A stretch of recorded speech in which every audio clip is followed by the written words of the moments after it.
अब आपको एक मोटी बात बताएं, आपको सबके सब यहाँ काश्तकार आए लोग। एक महात्मा जी जंगल में चले गए, खेत पकने वाले थे, ये गेहूं और ये सब चना और जो पकने वाली थी तो पेड़ के नीचे बैठ गए। किसी गांव के लोगों ने देखा कि ये कौन बैठा, तो गांव में खबर दी, गांव के लोग चल कर के आए कि भाई आप कौन है? कि भाई हम तो हिसाब करता है। क्या हिसाब करने के लिए आए?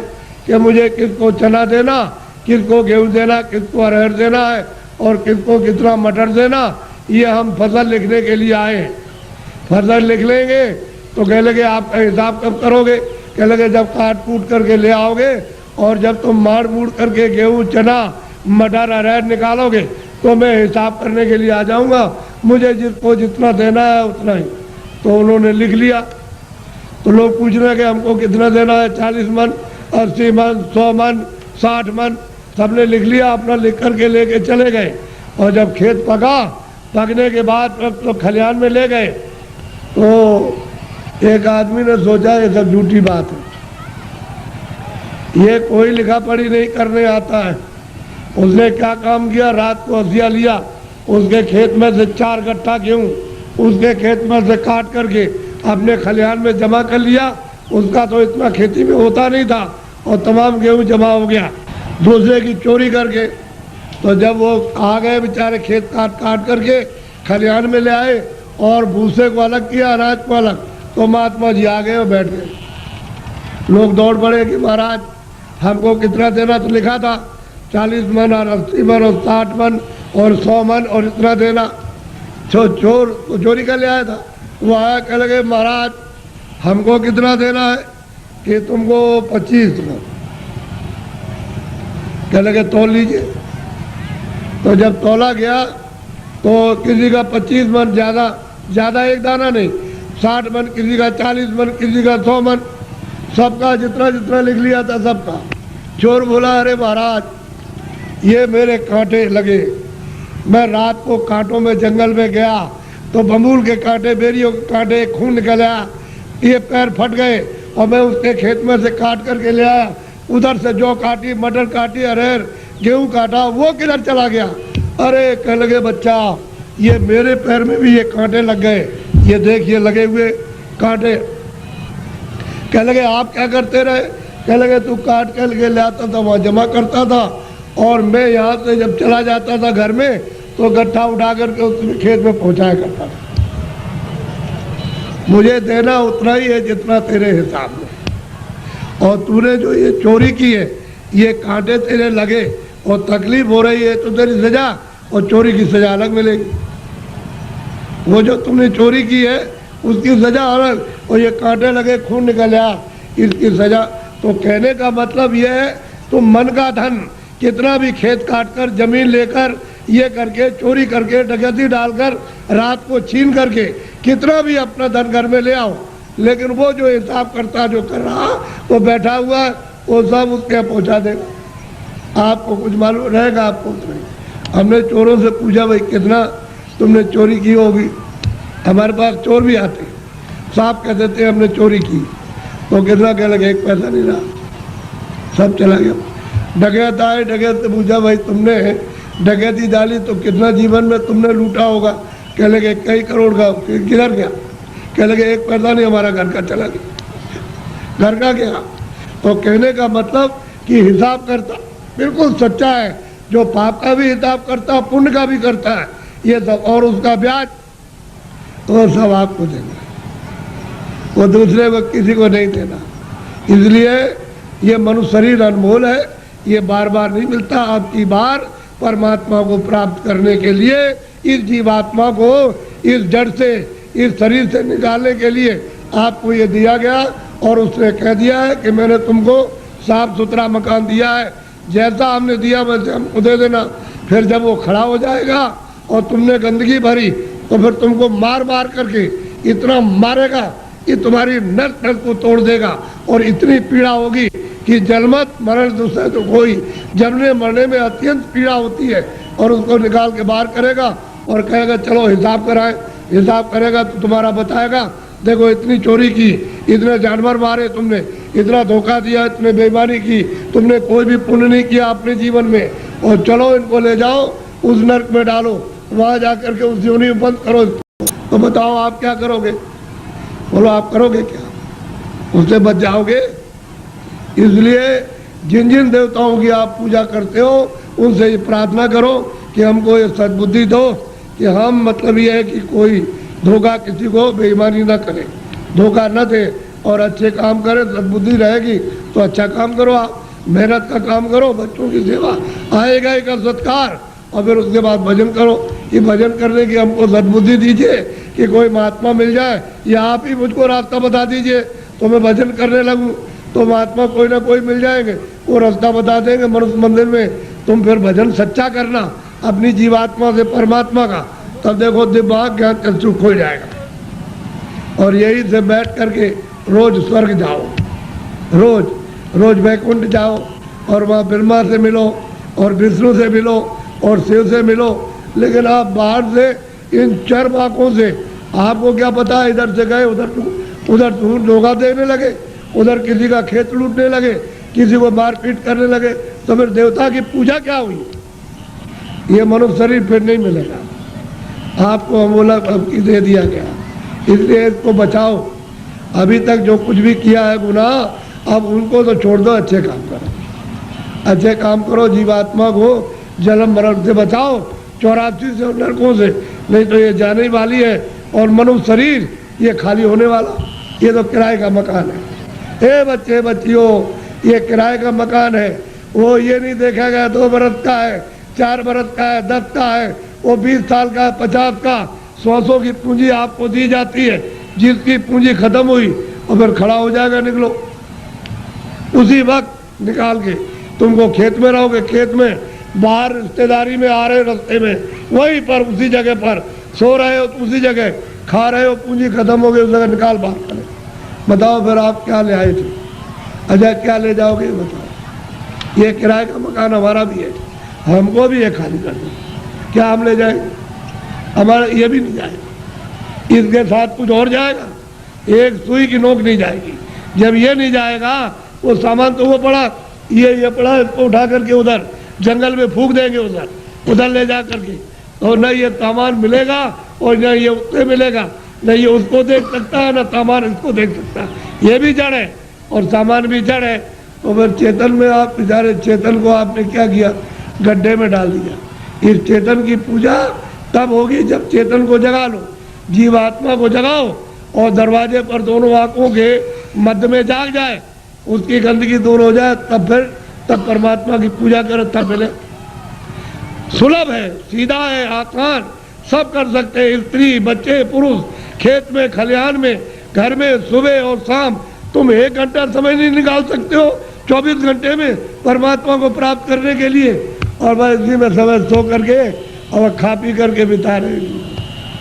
ये धिक्कार है ऐसे जीवन को। तो देवी देवताओं से जिनको आप मानते चले आओ, उससे प्रार्थना करो कि हमको सद्बुद्धि दीजिए कि हम भौतिक चीज़ें समझ सकें, और फिर अपनी जीवात्मा को जगाने के लिए कोई ऐसा रास्ता हमको दिखा दीजिए, सुझाव हमको दे दीजिए, तो हम वहाँ पहुँच जाए, वहाँ रास्ता पा करके रास्ते से निकल जाए।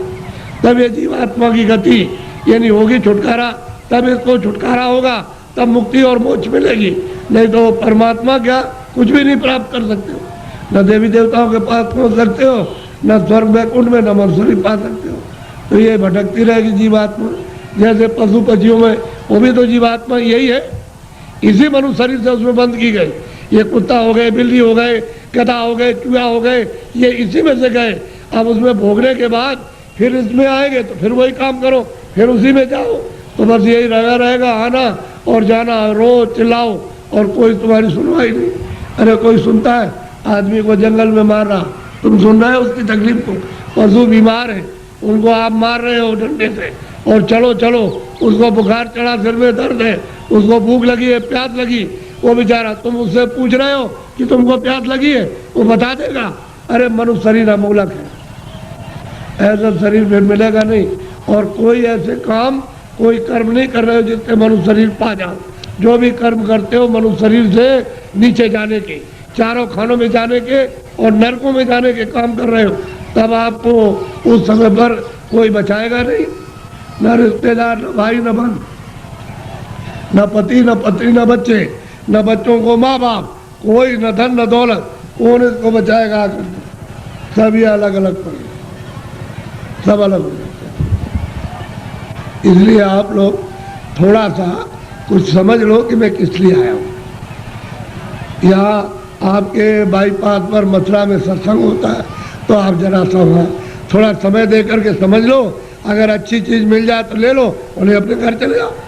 अमोलक चीज़ मिले तो ले जाओ, और नहीं तो अपने घर में रहो। जहाँ भी मिल जाओ वहाँ चले जाओ, तुमको सुलभ है। मैं आपको ये सलाह दूंगा कि जहाँ भी उस परमात्मा को प्राप्त करने वाले महात्मा इस मनुष्य रूपी मंदिर में मिल जाए, वही चले जाइए।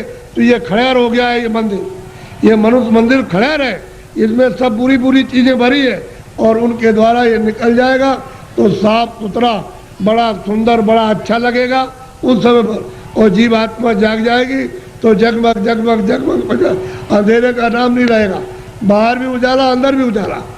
तब आपकी समझ में आएगा ये संसार क्या है। नहीं भूल भुलैया है, ये छाया, क्षमा करना, ये छाया से लड़के छाया, स्त्री छाया, पति छाया, ये मकान छाया, जमीन छाया, ये पशु छाया, छाया, इसमें से जीवात्मा निकाल दी तो ये पड़ा हुआ क्या करोगे? छाया का रो रहे हो, मेरा बच्चा, मेरा पति, मेरी पत्नी, मेरा माँ, मेरी बारे। छाया किसके लिए होते? छाया के लिए।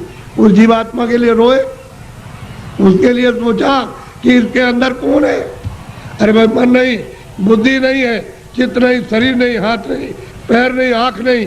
अरे वो जीवात्मा क्या चीज़ है जो इसमें से निकाल के अलग कर दी? शरीर तो ये पड़ा है, आँख भी है, कान भी, बोलता नहीं, सुनता नहीं, देखता नहीं, हाथ नहीं हिलाता। और तो मतलब ये है कि इसमें माया की छाया में पड़े हो, मेरी मेरी आय, मेरी आय। ऐसे चले जाओगे आया करते, और कुछ मिलने जुलने वाला नहीं है।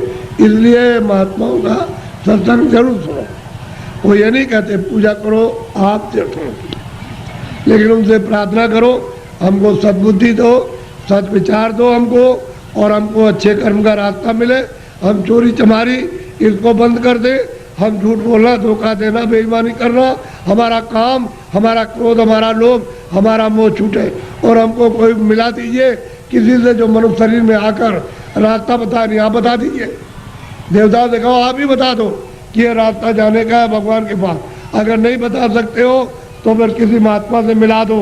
हमने इसलिए तुम्हारी पूजा की और तुमको माना कि हमारा आत्म कल्याण हो जाएगा, जन्म मरण से बच जाएंगे, 84 नरकों से बचेंगे। अगर देवता नहीं तो खोज करो महात्मा। मैं किसी को कुछ कहता नहीं, समझ लो अच्छी तरह से सत्य बात। उसको मछली रहती है, कछुआ रहता उसी में, जीव जंतु उसी जमुना जी में, उसी गंगा जी में रहते हैं। तो आपको ये जानना चाहिए, आप वहाँ जाते हो स्नान करने के लिए तो पाप आपका धुल जाएगा। पाप तो यहाँ जमा है, यहाँ तो पानी नहीं जाता, यहाँ अग्नि नहीं जाती है। तो ये बताओ कि तुम जब यहाँ, वो कैसे धुलेगा? वो गंगा पानी समुद्र का या तालाब का या कुएं का वो धो नहीं सकता, तो यहाँ जमा है इस जगह पर। अब ऐसा गंगा स्नान, वो गंगा, उसमें स्नान करने वाले महात्मा मिल जाए और आपको दिव्य गंगा में, दिव्य जल में स्नान करा दे तो जीवात्मा तब ये निर्मल हो जाए, पवित्र हो जाए, स्वच्छ हो जाए, तो ये जाग जाए, इसकी आँख खुल जाए। अब इसमें आते हो, फिर चोरी क्यों करते हो?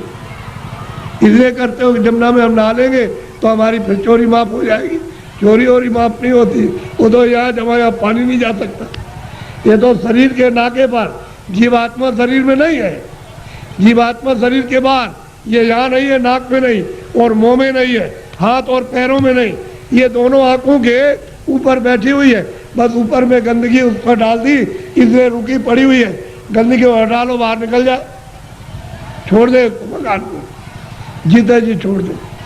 इसलिए आप लोग थोड़ा सा अपना कभी कभी समय, जब ये सुना करो कि यहाँ बहुत भीड़ लग रही है और बहुत लोग आ रहे हैं, तो जरा से चले आए और सुन लिया, और देखो आकर के कि मैं कैसी पूजा आपको देवताओं की, और फिर उन देवताओं को देखो कैसे आप देखते हो उनको अपनी आंखों से, तब तुम्हारी समझ में आएगा।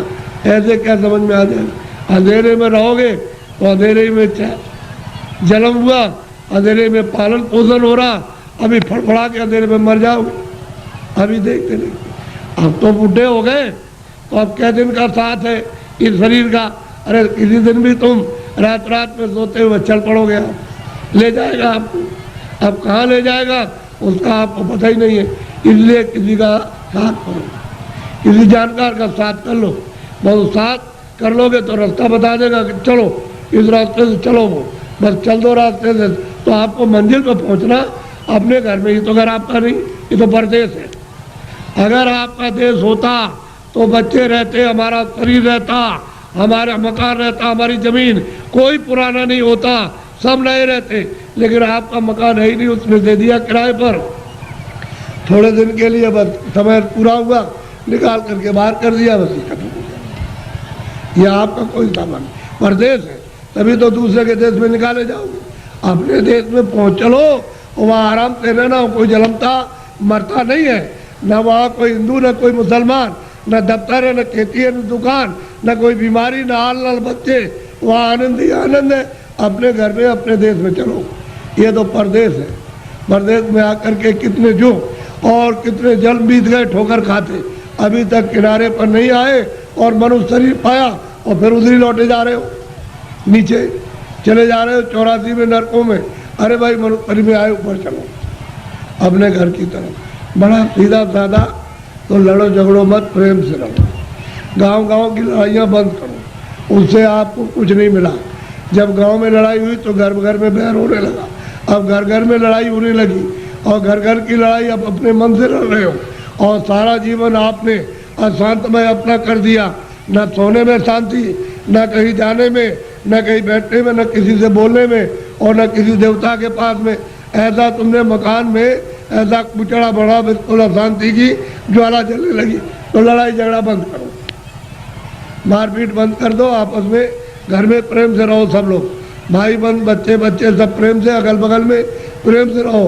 फिर गांव में सबसे प्रेम हो जाए, एक दूसरे के काम आओ, एक दूसरे की सेवा करो, और एक दूसरे का मान मर्यादा ये सब कुछ रखो। तभी अगर मनुष्य का तुम क्षणिक सुख लेना चाहते हो, शांति और आनंद का, तो आपको मिलेगा। लेकिन ये क्षणिक है। जब तक जीवात्मा मनुष्य मंदिर में जगाओगे नहीं और दिव्य नेत्र नहीं खोलोगे, तब तक तुमको आत्म और परमात्म शांति नहीं मिल सकती। ये कुछ नहीं, ये तो इंद्रियों की क्षणिक, यानी ठंडक आ रही है, उससे मन इंद्रियों के दरवाजों पर बैठ करके वो क्षणिक रस लेता है कि और मिल जाएगा, और मिल जाएगा, धन में और मिलेगा, बच्चे में और मिल जाएगा, इसमें और मिलेगा, उसमें मिल जाएगा, उस काम में व्यापार में मिल जाएगा। मिलता तब कुछ नहीं, सिवाय तकलीफ के और कुछ आनंद नहीं मिलता। और आपने सब प्रयास किस लिए क्या? सुख मिले, हमको शांति मिले, हमको आनंद मिले, और उसमें से इतना सब कुछ करने के बाद न शांति मिली, न सुख मिला, न आनंद मिला, न ज्ञान मिला, और आग जलने लगी। ऐसा जीवन आपका बड़ा ही कलुषित और बहुत ही मतलब खतरनाक, अपनी आत्मा को गड्ढा के गिराने में हो गया है, और दरवाजे बैठ गए जाने वाली। इसलिए बचो, अभी बच सकते हो मनुष्य शरीर में, और बाद में फिर बचने का रास्ता नहीं। इसलिए इसको सोचो कि मैं कहाँ से आया हूँ, मैं किस लिए मनुष्य शरीर में आया, फिर मैं अगर जाऊँगा तो कहाँ जाऊँगा। ये तीनों प्रश्न तुम किसी से करने लगो, और जो इसका जानकार होगा कि तुम वहाँ से आए हो, इसलिए आए हो, और तुम कहाँ जा रहे हो, ये तीनों चीज़ें आपकी बता देगा।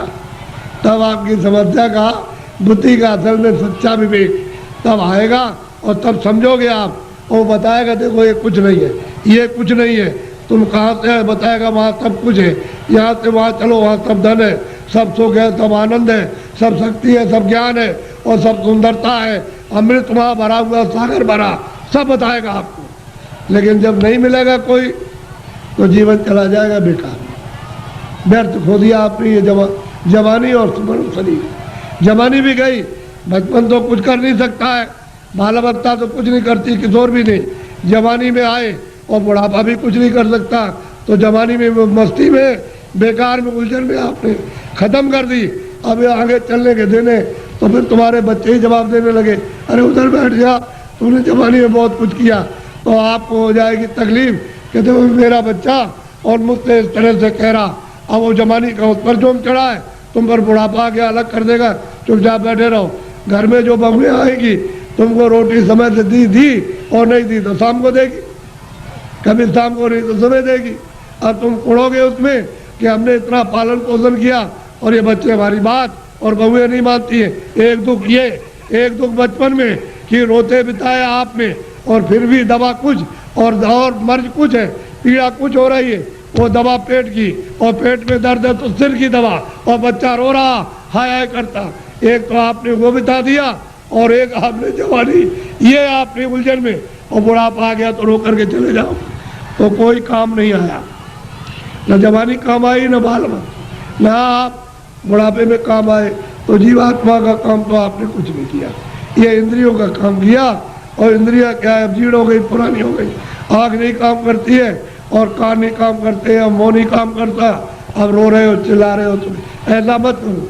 प्रेम के साथ सब लोग रहो और ये समझो हम किस लिए आए। ये यहाँ काम के लिए नहीं, तुम्हारा काम प्रभु को पाने का, कि हम अपनी जिंदगी में उस रास्ते में चल के प्रभु को पाएं। असली काम तो तुम्हारा ये था, और उसको छोड़ करके आप इस झगड़े में फंस गए। चलो इसको इकट्ठा किया जाए और इससे सब मिल जाएगा। क्या मिला आपको? जिनके पास वो रो रहे, जिनके पास करोड़ों, जिनके पास अरबों, वो रो रहे, चिल्ला रहे और कहते हैं कि हमको दवा हमको दे दी। अरे भाई, उससे तुमको सुख मिलता, आनंद मिलता तो क्यों नहीं ले लिया? अरे वहाँ कुछ नहीं है। अब आप उधर जा रहे हो तो आपको क्या मिलेगा? ना आपको ना उनको, किसी को कुछ नहीं। दिन में काम करते हैं, शाम को बच्चों की सेवा अपना फर्ज अदा करते, और उसके बाद बैठ करके थोड़ा भजन करते मनुष्य मंदिर में। तो ये जीवात्मा सच्चे धन को प्राप्त करती। सच्चा जन मिलेगा नहीं, इसका कल्याण होगा, जीवन ऐसे ही चला जाएगा। तो मैं तो इसलिए चलाया कि हमारे गांव वासियों ने बहुत ही लोगों से कहा कि बाबा जी को ले आओ जरा, मैं दर्शन करूंगा। तो मैंने भी कहा चलो मैं भी दर्शन करूंगा। मेरी भी तो इच्छा दर्शन करने की है। अगर आपकी इच्छा हुई है दर्शन करने की तो मेरी भी आपके दर्शन करने की इच्छा हुई। तो आदान प्रदान का दर्शन, दर्शन देना और दर्शन करना, इसी के बीच में, अरस परस के बीच में अगर कोई चीज़ मिल जाए तो उसको ले लेना चाहिए।